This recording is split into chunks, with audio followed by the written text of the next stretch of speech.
Good day, everyone. Today we will be talking about philosophical foundation of education.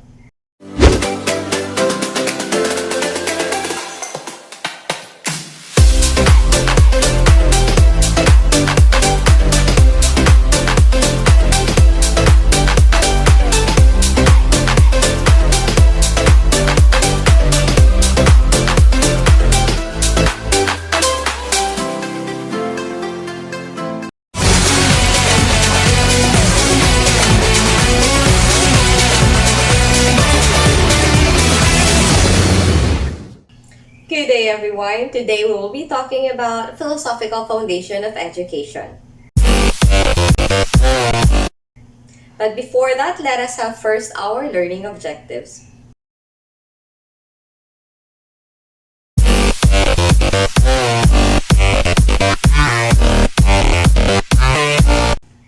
To begin with, let us have an overview of curriculum. Historical foundation, it is useful in identifying problems, issues, and perspective. It points out trends of continuity, rejection of precedents, and illustrates at any point in time. It also provides an opportunity to refine methods that has been used in the past. Philosophical foundation is drawn upon to develop frameworks, values, and beliefs related to the goals, selection, and use of knowledge, means and methods, and other dimension of education. Social foundation, it refers to the information and societal values, changes, problems, pressures, and forces that merit consideration in curriculum planning, where curriculum planning and courses content depend on the analysis of the nature of society, and that is according to Kelly 1989. For psychological foundation, it contains ideas about child growth, development, and learning on which the program may be based. It simply deals with how people learn.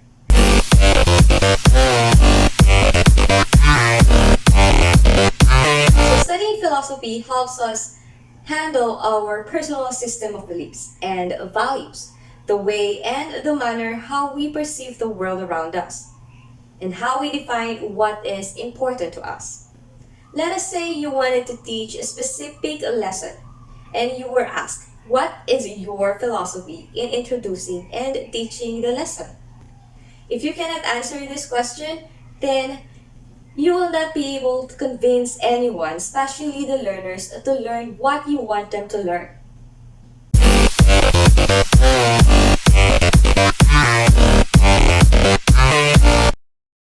So what is perennialism? It means everlasting. It is the oldest and most conservative educational philosophy. It has its roots from philosophy of Plato and Aristotle. Two modern-day proponents of this are Robert Martin and Mortimer Adler.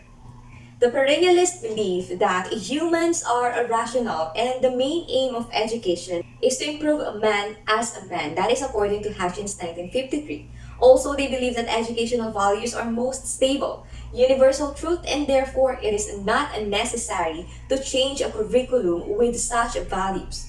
They also believe that every person is born equal.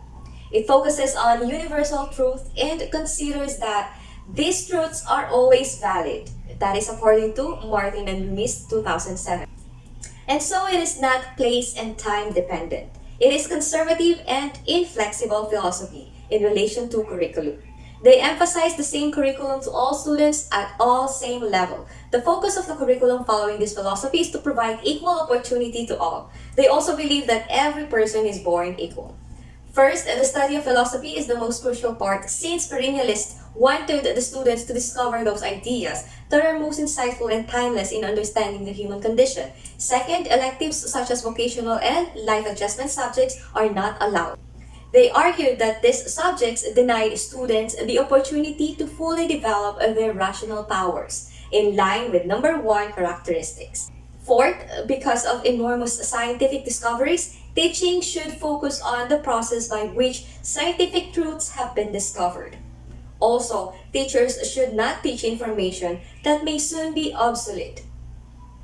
Fifth, at secondary and tertiary level, perennialists were against reliance on textbooks and lectures in communication ideas. Sixth, universities should not only prepare students for specific careers, but to pursue knowledge for their own sake. Thus, university students may learn a few trees, but many will quite ignorant about forests. That is according to Hutchins 1936.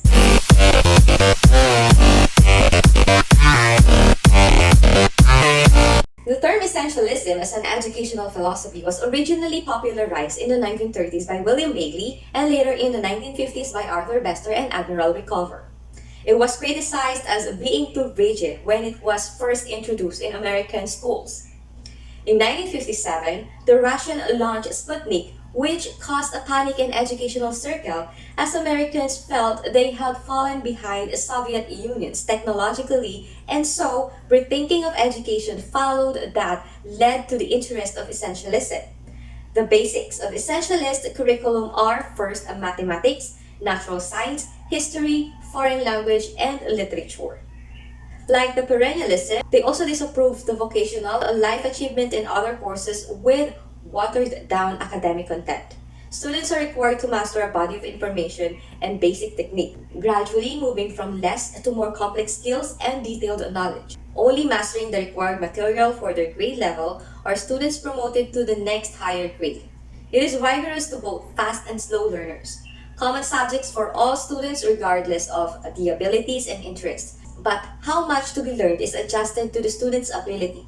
It promotes a longer school day and academic year and more challenging textbooks. Fifth, it is teacher-oriented, who serve as the intellectual and moral role model for students. Teacher decides what is most important for students to learn with little interest on students' interest because it will divert time and attention from learning academic subjects. Test score is the means of evaluating progress. Sixth, in an essentialist classroom, students are taught to be culturally literate. That is to possess a working knowledge about the people, events, idea, and institution that have shaped society. Thus, essentialist hopes that when students leave the school, they possess not only basic skill and extensive knowledge, but also disciplined and practical minds, capable of applying their knowledge in real world. The discipline is necessary for systematic learning in school. Students learn to respect authorities in both school and society. 8. Teachers need to be mature and well educated, know their subject well and be able to transmit their knowledge to students.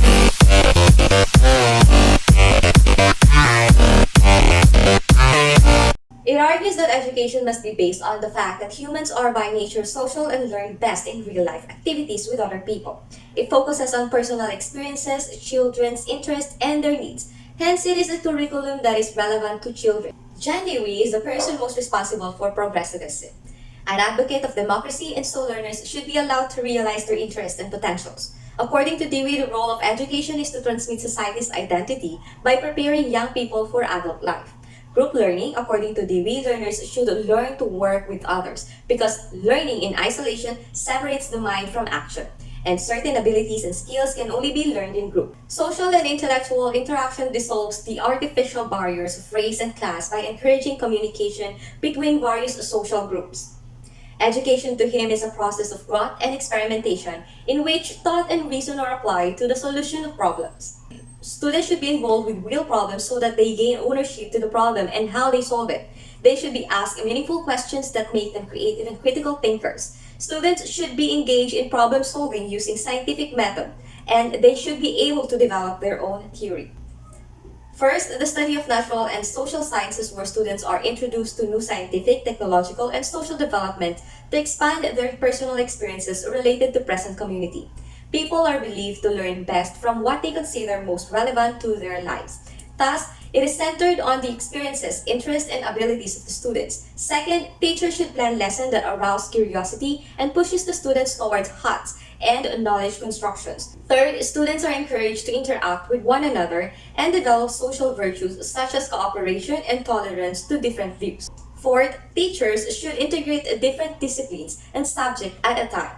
Fifth, students are to be exposed to a more democratic curriculum that recognizes accomplishments of all citizens, regardless of race, cultural background, or gender. Sixth, ideally, home, workplace, and schoolhouse are blended together to generate continuous fulfilling learning experiences in life by including instruction in industrial arts, home economics, and the likes to make schooling interesting and useful. Students solve problems in the classroom similar to those they will encounter outside school.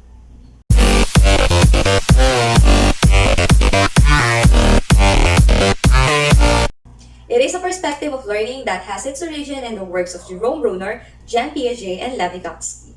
The knowledge, beliefs, and skills an individual brings to a learning situation should be given due importance since learners are not passive but active agents engaging in constructing their own knowledge. According to Jean Piaget, this is done through assimilation, fitting new experience into an existing mental structure, accommodation, revising an existing schema because of a new experience, and equilibrium, seeking cognitive stability through assimilation and accommodation.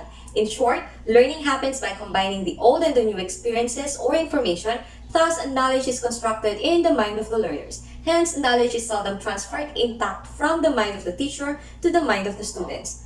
Knowledge is the result of an individual subject constructive activity, not a commodity that somehow resides outside the knower and can be conveyed or instilled by diligent perception or linguistics communication. It is something constructed personally by individual in an active way as they give meaning to that knowledge. Authentic setting provides students with opportunities to see problem in different perspectives, negotiate and generate solutions through sharing and exchange of ideas. This is where learners assume responsibilities for their own learning. First, student autonomy and initiative are accepted and encouraged by respecting students' ideas and encouraging independent thinking. Teachers help students attain their intellectual potential, and students take responsibility for their own learning. Second, HOTS is encouraged by teachers challenge students to make connections, analyze, predict, justify, and defend their ideas. The way in which teachers ask questions will influence students' response, and teachers ask open-ended questions that allow waiting time for response. Third, students are engaged in dialogue with the teacher and with each other by allowing them to comfortably express their ideas to allow meaningful learning. Fourth, students are engaged in experience the challenge hypothesis and encourage discussion where students generate varying hypotheses about phenomena, provide opportunity to test their hypothesis through dialogues. The class use raw data, primary sources, manipulatives, physical and interactive materials, and involve students in real-world situations. That ends our discussion for Philosophical Foundation of Education. Thank you.